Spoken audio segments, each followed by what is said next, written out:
Welcome, everybody. This is Something to Talk About from the Bainbridge Island Senior Community Center. We're talking about Stamped. We have a whole series of discussions around the book that Bainbridge Island is reading for justice for 2023, Stamped: Racism, Anti-Racism, and You. And I just want to mention that we are grateful to Fieldstone Communities of Bainbridge Island for being a sponsor of Something to Talk About. Fieldstone offers day stay and respite programs, and right now they have memory care. They're building assisted living and independent living up on Rolling Bay. To learn more, to take a tour, call 360-689-4314. Also, we like to acknowledge that we are meeting on the ancestral homelands of the Coast Salish people, specifically the Suquamish tribe. And we honor them, and we are grateful for their hospitality. The Suquamish tribe, the people of the clear salt water. And we are now this week on section 3 of this book, Stamped. And I don't know that we right now have any in the senior center anymore. We've handed out, I think that means 50 books. And we gave out another 50 books through the Bainbridge Island Kitsap Regional Library branch. So if you are done, or when you are done, if you have one of these copies, please pass it on to somebody so that we can all read it. I think the program is going on through March, and we will have discussions here through March. There are, I think, 5 sections, and we're going to have 6 meetings altogether. So we'll have a wrap up and kind of a look forward of where do we go from here. And so where I'm going to go from here is into the conference room where Anne Lovejoy is, who is helping to moderate these discussions. Hi, Anne. Hey, Reed. Yeah, so a bunch of us are sitting here. I don't know if you can see us, but hopefully you can hear us, right? Yeah, we can see you. I just made it so you don't have to look at yourselves. But what a relief. Okay, well, thanks for coming, everybody. And I hope you all find these conversations thoughtful and enriching and stimulating as I do. The few ground rules, as always, just be curious and listen to understand. That's good in any context, I think. Be respectful, no crosstalk or interrupting, and share the air. Try to limit your comments to 2 or 3 minutes tops. And the facilitators will be timekeepers. So I guess we want to just start off by saying, as we usually do, how many have read all or part of the book, or listened to the book, or looked at the cover of the book?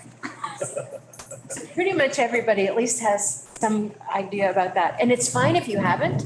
You're perfectly welcome regardless. Because I think the point is the conversation, really. We are trying to get ourselves really thinking together about how racism is still present in our lives and in our community and what we want to do about it.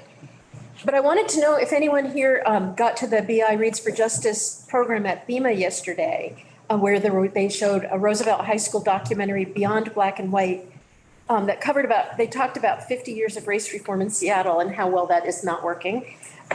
Followed by a panel hosted by Chastity Malatesta and Brandy Bispham, one of the teachers both our teachers in our school district. And they were discussing where we are now in race and education on the island and how all those things relate to the themes in Stamped.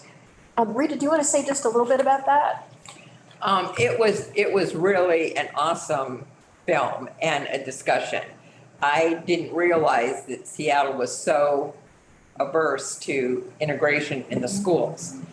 And I actually graduated from Cleveland High School in 1965. So it was mostly when I went, and I lived in the south end of Seattle, down in South Park, and we had to take the city bus to school, not because of integration, but because that was the closest high school that we could go to. And it was predominantly, there were Black students, but it was predominantly Asian, which was really interesting, So, and then my younger sisters, my folks moved up to Beacon Hill and they graduated from Franklin High School. So they went to school there. it's still tough. There were two girls from Cleveland that spoke on this film, and it's still tough, and there's a lot of work to be done to get schools integrated. And our school district we continue to have incidents of racial harassment and not segregation as such, but certainly things are not all pleasant for the students of color. So that's something we'll look at some more and talk about in another session. I think that for one thing that film brought out is how the legacy of Andrew Johnson's policies continue. And I don't know if everybody was aware, as Rita says, were we all aware that right here in Seattle and in local districts, segregation really still does influence the way schools are put together. You know, were you aware of that? Did you know about that? What's your experience with that? Anybody got a story? Well, I'm just curious. Yeah, I got there yesterday for the event, but I didn't see the first part of the film. I saw the second half. So I kind of got the present day situation, but I think the first half dealt with maybe redlining and some of the legacy and the anti-busing kind of stuff going on. But so, Ann, I'm curious, when you say segregation still exists, I mean, I could well imagine if, to the extent that schools are neighborhood-based, particularly elementary schools, for example, that they're going to be relatively racially segregated. But is that what you meant, or did you mean something else? Well, it depends on where you are, but in some places it's not. It's true segregation, not just what would you call it? Social segregation. What struck me was the comments in the latter half of the film from some of the young students, which were very disheartening about how, hey, you know, the white kids sit at this lunch table, the black kids sit at that lunch table, the Asian kids sit at another. And it kind of underscored the point you made, Ann, which is that race relations are not good. And my concern is they don't seem to be improving in the immediate past. You know, like we had these remarkable events in 2008 with the election of an African-American president and the re-election of an African-American president in 2012, which seemed, I think, to encourage people, it certainly encouraged me, that progress was visible, certainly far from being, you know, meeting our ideals, okay? We're all aware of the brutal history. But then it seems like we hit a wall or something. Things seem to have regressed. So I'll stop. Fenner, do you want to add to that, or? Well, I see this happening. We need to do something different when we bring children into classes. I think we have to orient them just like we orient adults. Give them an understanding of what's ahead of them. Are they going to start bullying each other? Ask them. Start talking to them. Start talking to the parents also. Have them come in and be part of that. This is why they store guns and things like that, because there's no communication. And the communication needs really to be there. I'm sorry, I'm running off. That's okay. Yeah. But you're right, that what we need is like a community-based response. That is not enough to tell the kids in school this or that. You got to talk to the parents, you got to talk to the staff, teachers, the community. Yeah, I think we see that widespread. John? I'm thinking about what I see as a very strong thesis within this book, which is segregation is not the problem. Segregation is acceptable as natural, perhaps, in certain ways, because communities want their integrity and people do organize around racial cultural lines. But the problem is racism that makes segregation into something that it doesn't need to be. Is that right?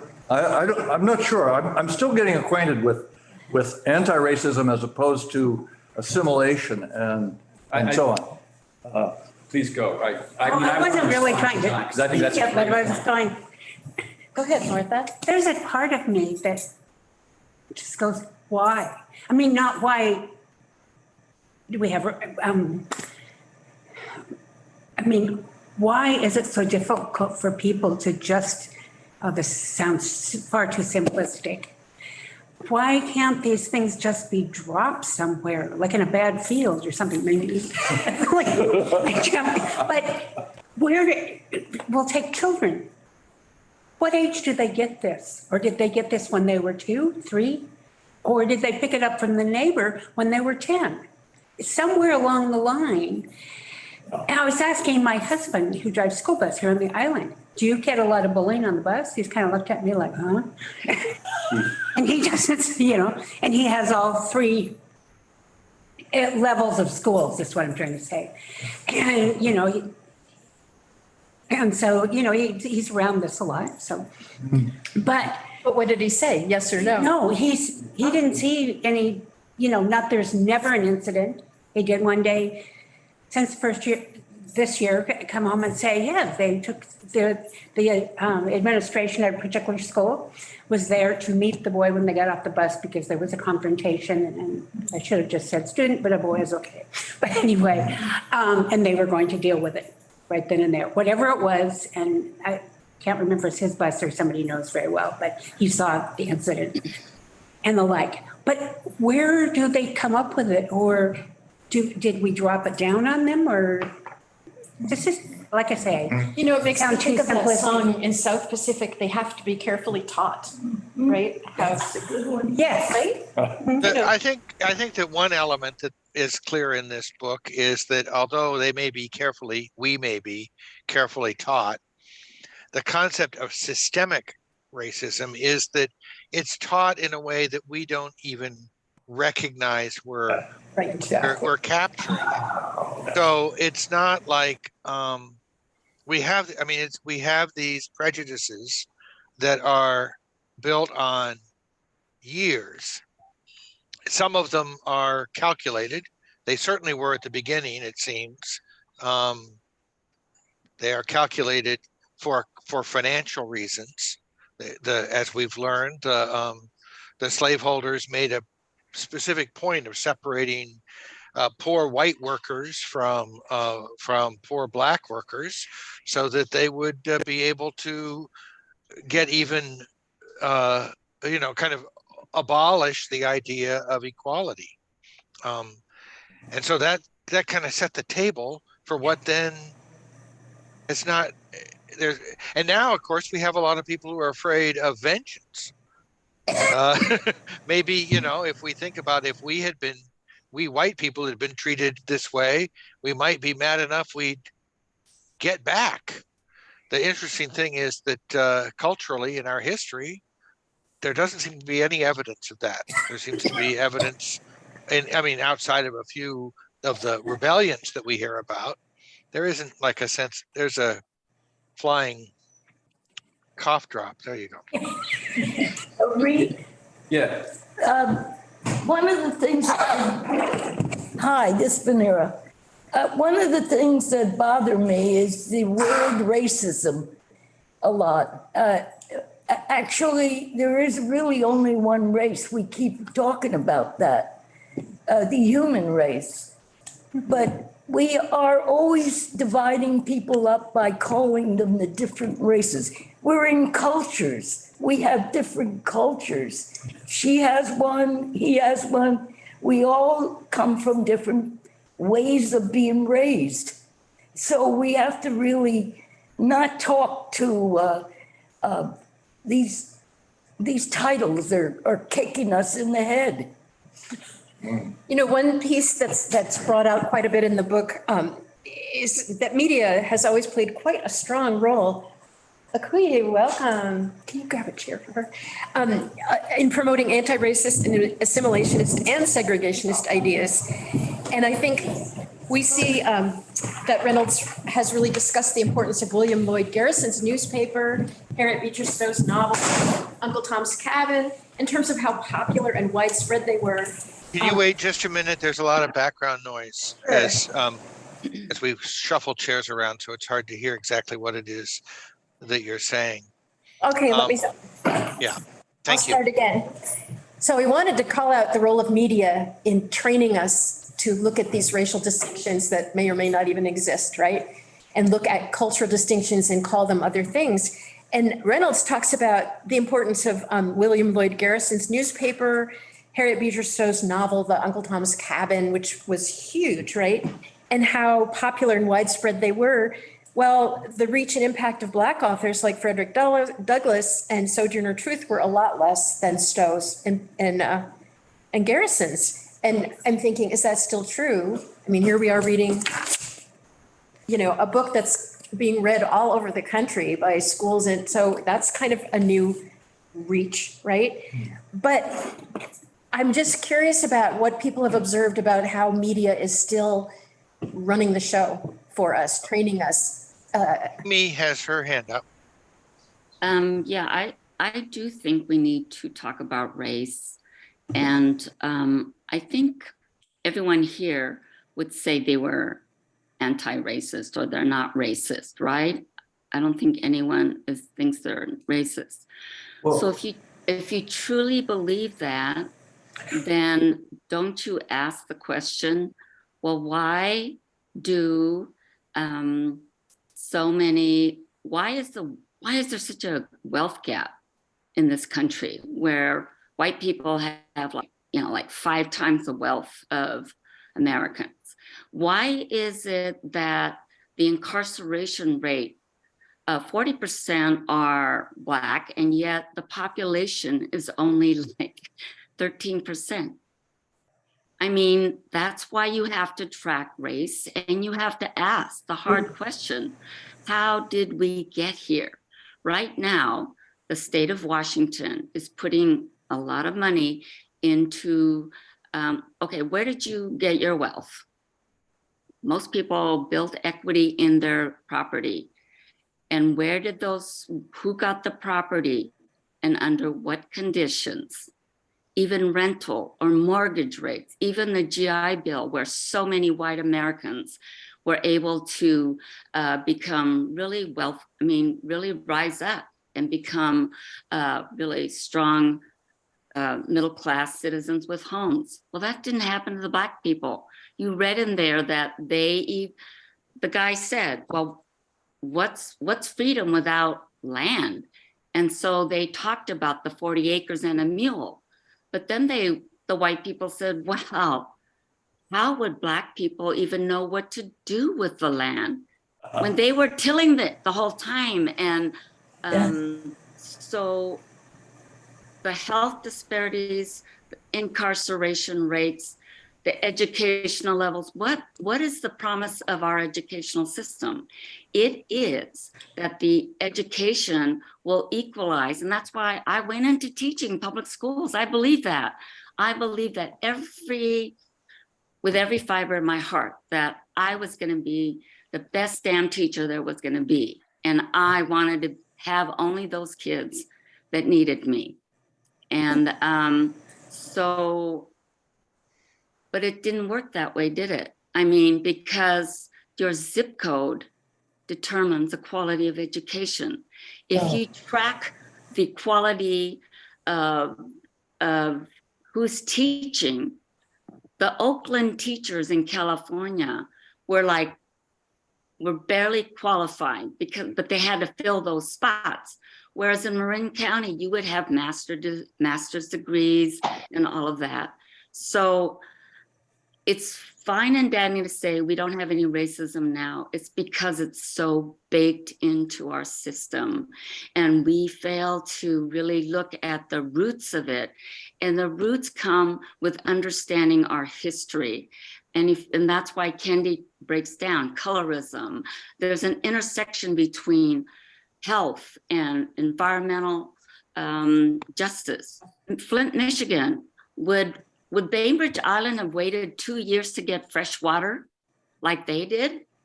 Now, when you use the word colorism, could you just speak more about that?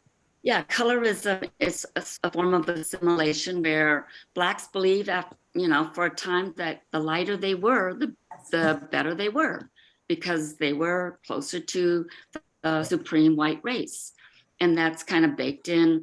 And media, Anne is absolutely right. Media has played over and over. When Indigenous women were getting raped and lost and murdered, they never got media coverage. You get one white woman and everybody is up in arms looking for them and, you know, tracking them. So I think we do need to be very attentive to how our society is treating each one of the people who are what we would consider marginalized. And that, yes. And I think, Kimmy, one of the things that I take away from what you just described is that although we can clearly say genetically, race is not a truth. It's not. No, it doesn't it's exist. Not science. So race doesn't exist, like Correct. Venera was saying, but perception is reality, and so race does exist, even if we know that scientifically it's a figment of our prejudice. Jana has her hand up. Let's go to her. Yeah. Thanks. I just wanted to give an example of colorism. Kimi, thanks for bringing that up. I was a teacher. Most of my students were Black, and we did a field trip, and it was a camping.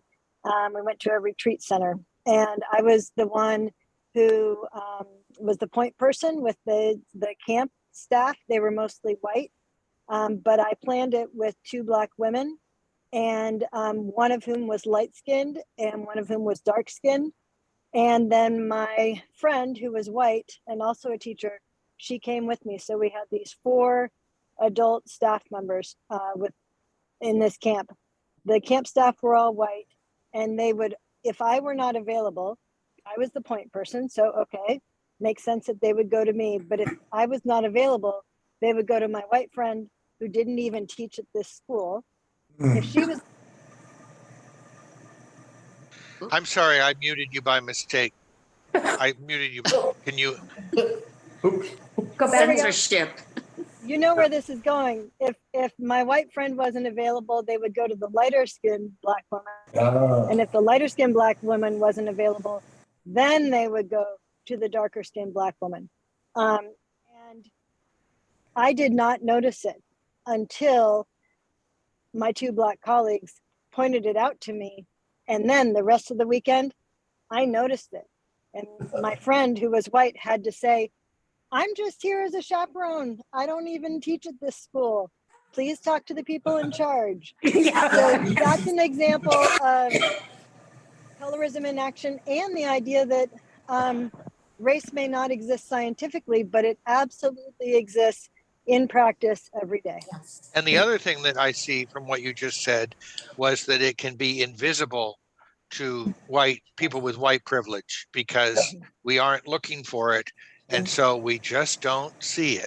And Lena was talking a little bit about that in an earlier conversation where she talked about, and you're here if you want to jump in, Lena, but talked about going shopping with her son and having a completely different experience than when her son went shopping with his father. And, Actually, we're going to hear from Karen Akuye next. okay, Diane. Okay, Diane, we'll get to you in a minute. I'm so glad that we're talking about colorism, because colorism has always been within our history, even back in the enslavement. You know, those Africans, Americans that had been raped or they had bore biracial children, if they could pass, that they were usually the ones that really helped the families out. They were the ones that were able to get better jobs. They were the ones that was able to pass and was assimilating during that time period. And many of my family members up in Prince Edward County and up in Virginia, they were passing, but they were also the ones that was helping our family to survive. They were the ones that were sending money back to the grandparents and to the parents and those children that was able to get those jobs. And so colorism has always played a role in our history. And then some of those that had assimilated did not want to be associated with the African American or the Black heritage or the Black lineage because they knew it came with oppression, and they knew that they didn't have those educational opportunities, they didn't have those employment opportunities, and it was about survival as well. So there are a lot of dynamics around colorism that I don't think we have really been able to talk about, and how it has transformed over the years to what it is now, with acceptance even in the media, because we talked a little bit about that as well. But when we look at colorism from its inception, from the beginning, those that was light skinned was always treated better. They were the house Negroes. Yeah. They were the ones that had more privilege, I would say, than those that were working in the fields. And so colorism has always played a role in how our nation has dealt with even racism. And Diane, if you would unmute, we'd love to hear from you. Hi, thank you. I remember the first time I heard the phrase systemic racism and just being totally clueless as to what does that look like.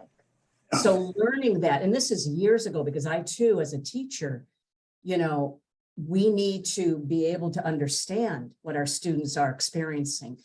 I come from the Chicago area. I worked in Evanston, and I remember that I was working side by side with African-American teachers, male and female. And then I came here and in Seattle for a little while, but then over here in Kitsap County, and it was just like I was years before, like it was in the Chicago area. Of course, it's because of the metropolitan experience there. But I remember, it might have been college when I read the autobiography of Malcolm X and the discussion of that whole a lighter skinned and all of that. And I thought, oh my God, this is so deep. How do you dig your way out of this? I just retired 1 year ago teaching English. And for the last, maybe 8 to 10 years, always had the sacred cow, To Kill a Mockingbird, had to teach that. And it's great. But I started feeling very uncomfortable that this was the representation of all of the Black authors that we have. And yet this is the representation. And I felt that, and there's Atticus, everybody loves Atticus, but it's that white savior.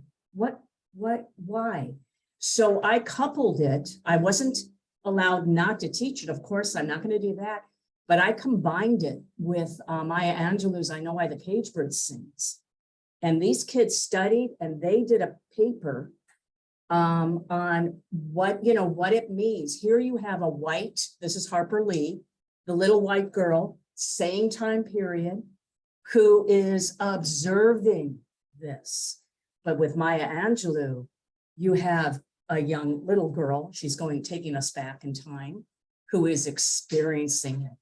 So when they see, there's a scene with Uncle Willie having to be hidden because the whites are coming, the KKK and all of that. It's a real dramatic difference that has to be, I think, very deliberately shown, talked about.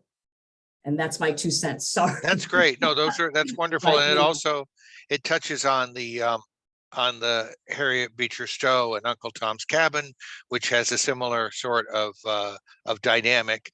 And as we learned from the book in this section, pulled at a lot of white heartstrings, which in some ways advanced abolitionist work, but was then used actually to do the exact opposite. Lena Wilson has her hand up.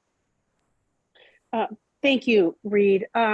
Just to comment, back it up a little about the colors, my stories about colorism, just to share for those of you who hadn't heard it the last time I shared it, was I'm married to, my husband's white and I'm brown, and we have a son who's 19. So he's got a little bit of he's got dark hair, but he's very fair complected, but a little bit of a hint of my color.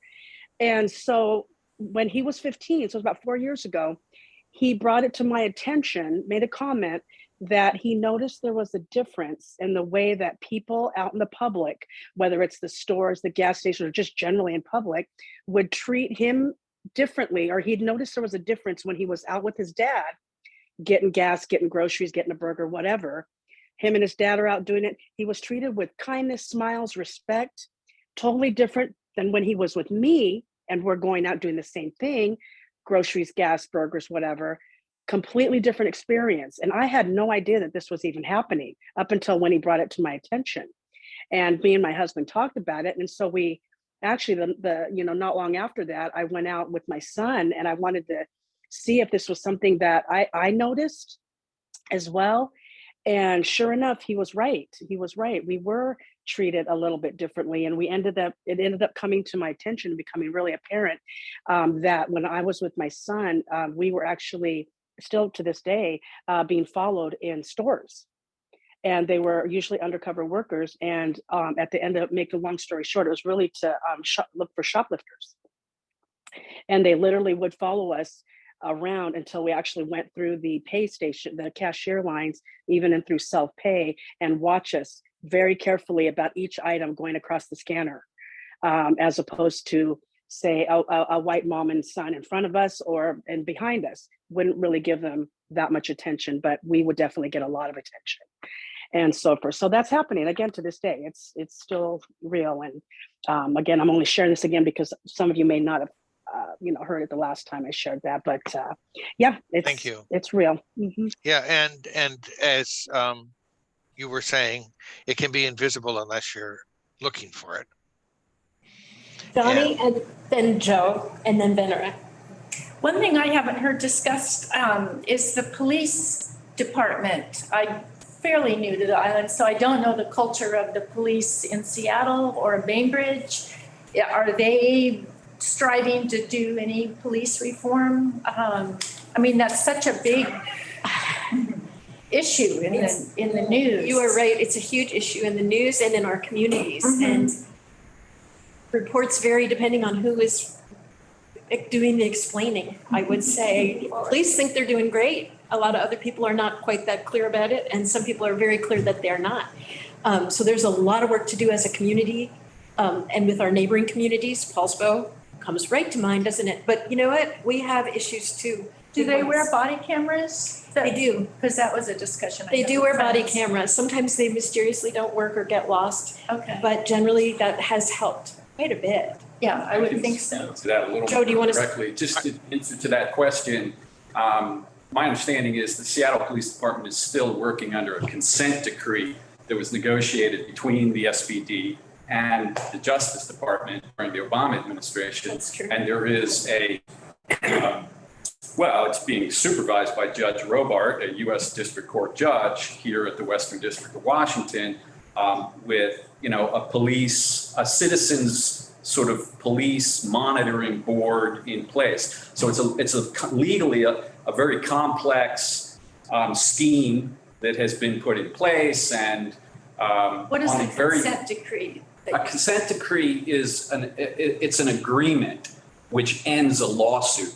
There's a civil rights lawsuit brought by the Justice Department against the Seattle Police Department for excessive use of force back, in the past. That is negotiated to a resolution which culminates in a consent decree. Okay. And the consent decree is then monitored by the court to make sure it is complied with.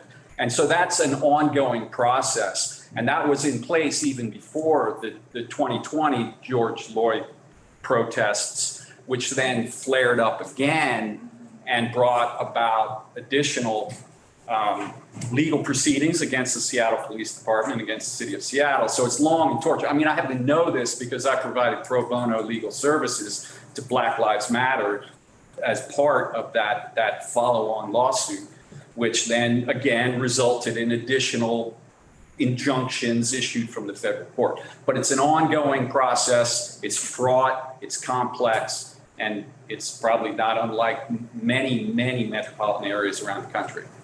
I think that's quite right. So, but I did, but actually, and I really wanted to speak to a different issue. I just wanted to answer your question. Yeah. I mean, but I just want to come back to John's point about segregation on this book, which is really interesting because the Kendi, as sort of translated by Jason Reynolds in this book, Stamped, lays out a sort of tripartite scheme of segregationists, assimilationists, and anti-racists, right? And he comes back to it at different parts and really sums it all up at the end. And you know, he summarizes it. I mean, you need to be sort of cognizant of this. From the perspective presented here, segregationists are the haters, assimilationists are the cowards, and anti-racists are those who have sort of, who love humanity, who have kind of achieved a kind of, you know, enlightened sort of status, as it were. Mm-hmm. So John's point was very interesting when he said that, hey, segregation by itself, in and of itself, may not be sort of all bad, you know? And what I think that arose from, and John can correct me if I'm wrong, is the text itself suggests that assimilation, there's a tension going on here where assimilation is not all that good because, you know, blacks shouldn't want to be like whites. You know, they shouldn't feel this inferiority complex, the kind of inferiority complex that colorism is all about, right? So segregation, I mean, I think it gives rise to John's point that it might not be all bad. When it's linked with subjugation.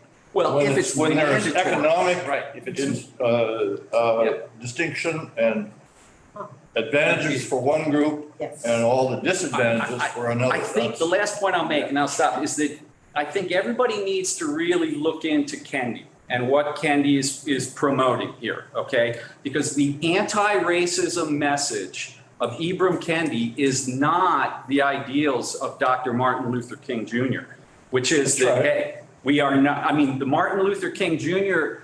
sort of vision, which I think is probably embraced by the vast majority of the American population, is that we need to get beyond the kind of racial prejudice which have been the subject of so many of the stories we've heard. We need to get beyond that and end discrimination based on the color of our skin. It's the content of our character that matters, right? That and everybody can, that is not the message of Ibram Kendi. And so I just want people to understand that.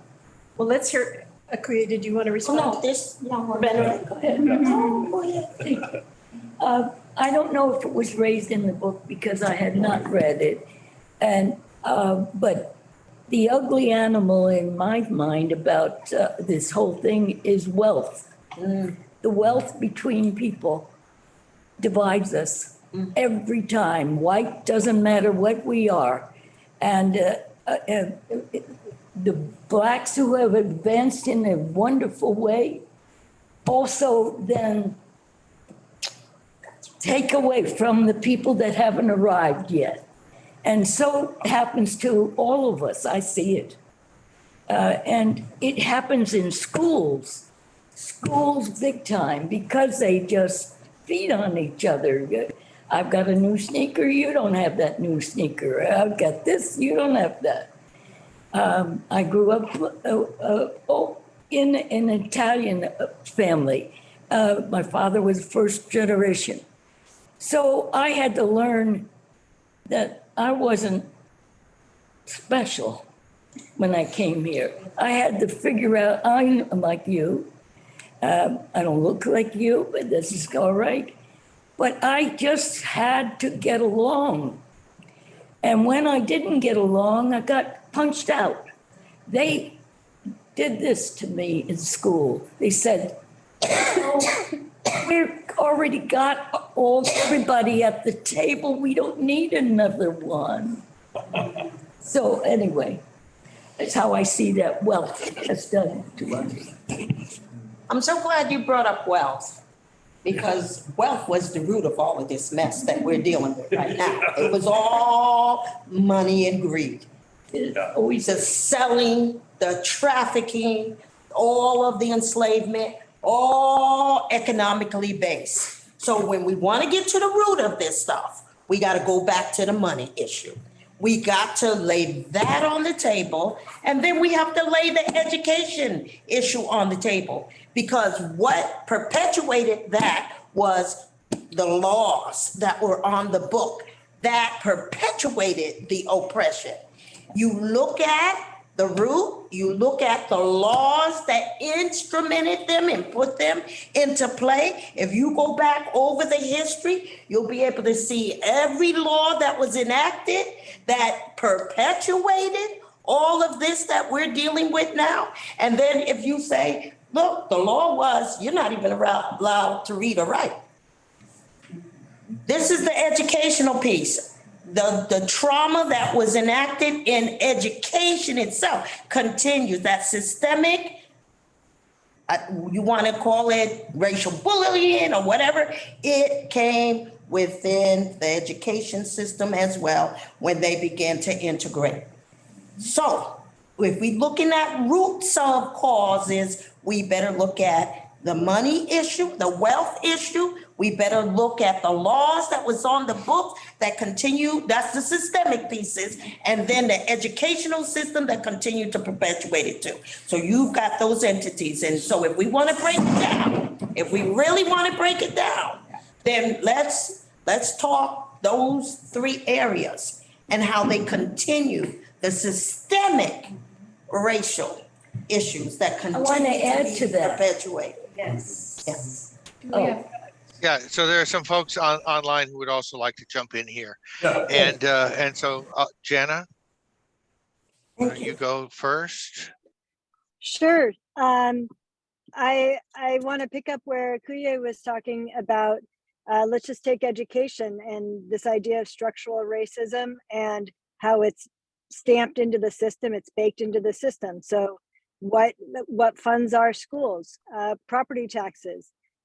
We know that property is valued based on who is allowed to live there.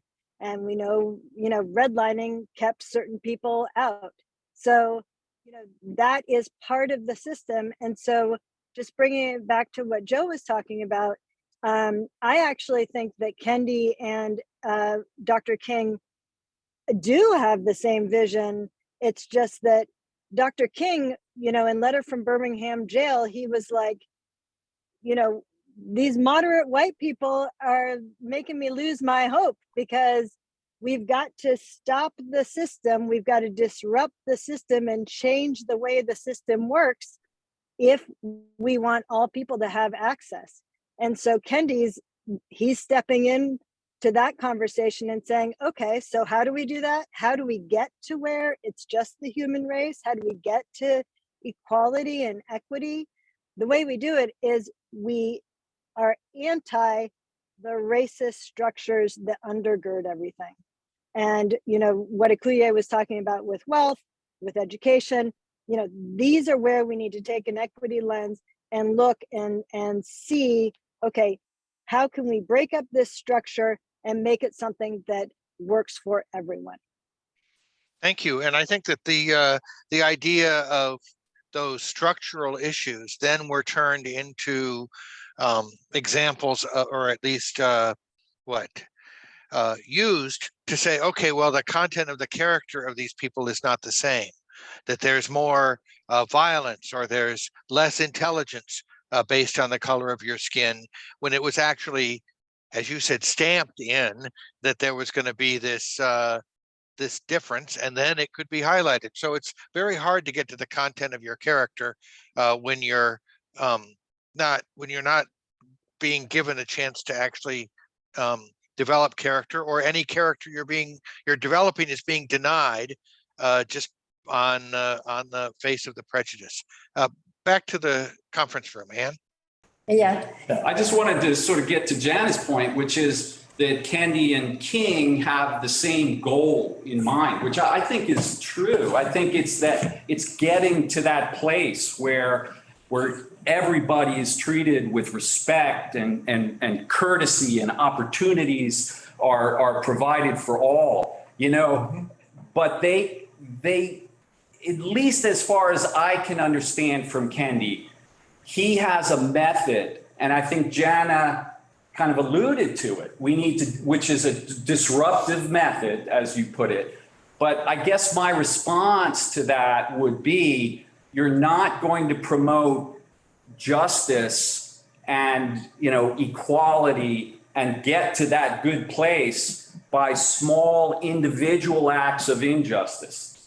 And that's where I part company with Kendi, where the anti-racist message focusing on aggregate outcomes and equality among groups will tolerate individual instances of injustice in order to get the same outcomes at the aggregate level. And I find that to be something that I don't think Dr. Martin Luther King subscribed to or embraced. And I do think these points that were made here about wealth introduce that class element, which again is so critical to understanding the history of oppression, slavery as the most deformed kind of form of capitalism, the most brutal form of exploitation economically, with its long legacy that endures today, you know, that needs to be dealt with. But I do think people need to be very discerning in what Kendi is promoting. He is promoting he's promoting a kind of aggregate equity or equality, which will tolerate, you know, decisions made based on immutable demographic characteristics. Let's, Katie, you would like to? Yeah, I just want to say, I don't know if you've read his book, Anti-Racism, or if you've read the actual thick book that he's done. Mm-hmm. You know, this is these are concepts for 8th graders, basically, to get, you know. So when you cut into them, you heard Jana say that, you know, that he's promoting disruptive, you know, a disruptive way. And what I hear is that he's promoting that we disrupt the system. Yeah. We disrupt the ongoing thing. So that's what I hear. I definitely don't hear that he's saying, you know, anything that wouldn't keep things changing and moving and awakening. Thank you, Katie. Akuya, Oh, no, go ahead. We also have Laura, just so you know. Yeah, Laura. You know, one of the things that I would add is that when you look at institutionalized racism, you're looking at the practice and the policies that was implemented throughout, you know, that time period there, and how they have transformed, how they are within each of our systems, regardless if we want to admit it or not, our government systems, within our educational system, within our, you know, work enforcement system. It has gone throughout all of our constructs, I'll say it like that. And so when you're dealing with constructs, you have to begin, if you're going to talk about dismantling, you got to look at what you're dismantling and those constructs. And each of I don't care whether it's within our community centers, we have to look at how we have operated and the ideologies that we have worked on, or, you know, and most of the time I always say this to my students, you're dealing with the hearts and the minds of those that have been institutionalized. They've been raised in these ideologies. And so how do you deconstruct all of those? Because it's not a one stop, it's not a cookie cut, it's not all of that. We're dealing with all these dynamics that to address how we undo. And the undoing starts with us because we are the ones that are holding these things in place. It's true. I'm going to say Laura and then Yeah. Venera. Go ahead, Laura. Hi, thanks. This is such a great conversation. I just want to put that out there to all y'all. I mean, I'm so impressed with what we're able to say to each other, and that just makes me happy. I heard something from Rennie Besfam yesterday at our event where he talked about how we all need to learn how to have an equity lens. And that really resonated with me because, like Jana said, you're in a situation, you think everything is fine, all of a sudden it comes to your awareness that it is not equitable. And you thought it was equitable. And so how do we all build an equity lens so that we can look at everything? And what I'm hearing from Mukuye is literally everything. How do we see things with an equity lens? And then I'm hearing Joe mention, individual acts of injustice. And I'm hearing that, but then I'm also thinking, as a group, as a white person, we kind of have had everything. And if we want to rebalance or, look at things differently, is that injustice? I don't know. I'm struggling because I think there's a fear for white people that we're going to somehow lose out. And I just don't think that's true. I think there is enough for everyone. And we just need to figure out, how do we have an equity lens? How do we rebalance without the fear that we're all going to, somehow lose something? I think the community that we will build together will outgrow anything and all of that. So anyway, my 2 cents. That's awesome. Venera? I think communication was a piece of our history at one time. And we have lost the art of communicating. We don't know how to talk to anyone. We are busily climbing over people.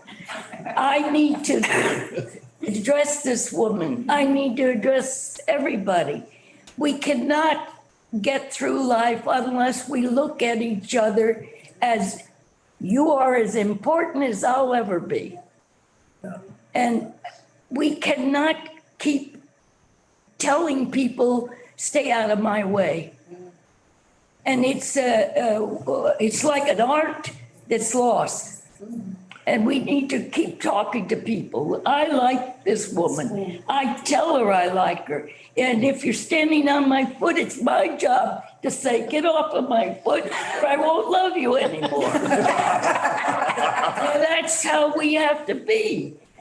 We need to understand that people write books because they can't talk to each other. Speak. Yeah. Anyway, John? Well, And just then- one thought about communication. Enjoying differences is so important in communication. Yeah. The narcissism of minor differences gets in the way of everything. That we are too tribal. We are too fond of people who agree with us wholeheartedly. And we're scared by somebody who's maybe got a different agenda. And that's not right. Yeah. Karen? In our African proverb, we talk about Ubuntu. I am because you are because we are. That is powerful. That means we have to be a part of one another. And we exist and we support and we help and we be able to have conversations, be able to work out our differences, our oughts, and anything that might come up. We should be talking to each other. And we should know what it is that's bothering you. That's right. You have to listen to me, I need to listen to you. What is that? So hard to do? All we need is a dish of pasta to get it out. So we have time for one more. Anybody online and then, or, go ahead, John. Well, I mean, John just mentioned the term, we are too tribal. And I couldn't agree more. And I think that is a very regrettable sort of social condition to be in. And it's something I think probably everybody who's part of this group, and I think broadly across the United States, want to get beyond. But what I'd urge people to do is to really question whether this anti-racist notion that's being advanced in Ibram Kendi's books is calculated to promote or to mitigate tribalism. And my concern is that it actually promotes tribalism in a way that moves us backwards. And this is not at all to fail to acknowledge the long history of brutal racist violence which has a continuing legacy today. But you don't cure, I mean, like Chief Justice John Roberts said, the way to end racial discrimination is to stop discriminating on the basis of race, okay? There's a lot of wisdom in that. And that is not the message of Ibram Kendi. The message of Ibram Kendi is that the way to remedy past discrimination is present discrimination, and the way to remedy present discrimination is future discrimination. That is a very close to a direct quote from him. And so you need to be aware of that as you grapple with this book. Okay, we're tight on time here. Could we have one last 30 seconds? Okay. Yep. One last word. I just wanted to offer up Dr. Edward Nichols, his work on cultures and all the cultures. He's able to say how we operate as cultures, Western cultures, African cultures, Asian cultures, Hispanic, all of the culture. And he comes from a place of not just the environment, but our ideologies and why we think the way we think and why we behave the way we behave. One of the things that came out of some of his teaching was that the Western ideology that has flooded our nation was because in Europe, there was only 3 months that they could be able to harvest and to be able to feed themselves. So they come from a place of lack. And so they protect everything. So I just want you to be able, his work is phenomenal, to be able to understand ourselves and our own. Edward Nichols. Out of Washington, D.C., psychiatrist, psychology, all of that. Have worked over in Europe, done stuff around the globe, and his work is phenomenal for us to understand ourselves, the culture, the environments that we come from, so we can get a better understanding of why we act and behave the way we do. Okay, Akuye, thank you. I'm sorry to have to cut you off a little bit. No worries. Yeah. I just want to tell people that we are not meeting next week. We can just think about Abraham Lincoln, who we didn't get to talk about today, and the complicated history of assimilation and anti-racism represented by Lincoln's historic and not entirely useful time in office, and trying, as he ran for office, his complicated view about Black Americans. And so we can think about that on President's Day. We'll get together a week after that for our next meeting. So join us online or in person.